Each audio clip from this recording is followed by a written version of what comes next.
Homeostatis berasal dari bahasa Yunani, homeo berarti sama, statis mempertahankan keadaan, sehingga dapat diartikan sebagai suatu keadaan tubuh untuk mempertahankan keseimbangan dalam menghadapi segala kondisi yang dihadapi. Homeostasis merupakan kemampuan tubuh untuk membuat situasi fisik kimia dengan karakteristik yang konstan dalam batas-batas waktu tertentu. Sedangkan menurut para ahli, seperti Wattler Cannon, berpendapat bahwa homeostasis adalah proses kemampuan fisiologi dari tubuh untuk mempertahankan keseimbangan dan kecenderungan semua jaringan hidup guna memelihara dan mempertahankan kondisi setimbang atau equilibrium. Dasar-dasar homeostasis. Ahli ilmu VAR Amerika Serikat Walter Cannon mengajukan 4 postulat yang mendasari homeostasis, yaitu A. Peran sistem saraf dalam mempertahankan kesesuaian lingkungan dalam dengan kehidupan. B. Adanya kegiatan pengendalian yang bersifat tonik. C. Adanya pengendalian yang bersifat antagonistik. D. Suatu sinyal kimia dapat mempunyai pengaruh yang berbeda di jaringan tubuh berbeda. Fungsi. Fungsi homeostatis adalah untuk mempertahankan keseimbangan dinamis yang memengaruhi bentuk dan fungsi tubuh.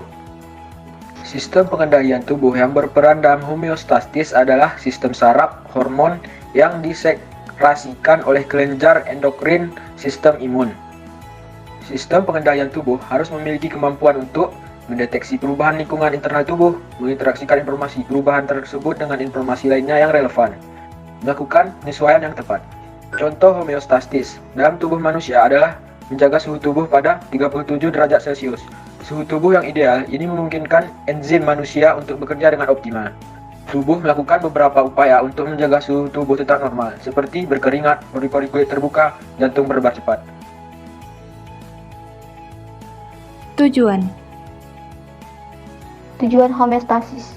Tujuan utamanya adalah agar tercapai keseimbangan hidup, yaitu yang pertama, keseimbangan interaksi, kedua, pergerakan atau aktivitas, 3. Respon, merasakan perubahan dan diberikan respon. 4.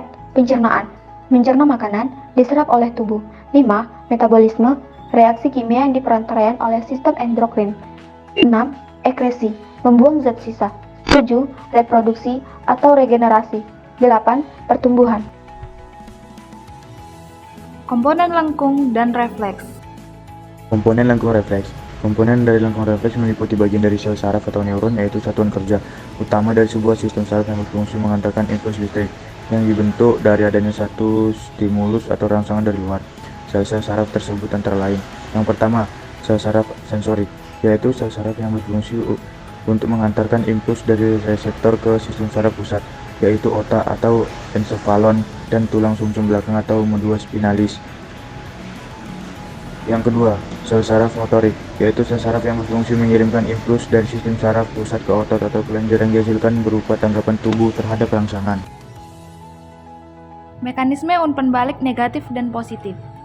Mekanisme umpan balik negatif adalah mekanisme kontrol yang membantu menjaga stabilitas dengan merespon perubahan kondisi dan mengembalikannya ke titik ideal. Mekanisme ini terjadi dalam serangkaian langkah, yaitu stimulus, yaitu perubahan yang terjadi sensor, yaitu perubahan terdeteksi, kontrol, yaitu respon terhadap perubahan, efektor, yaitu efek dari respon.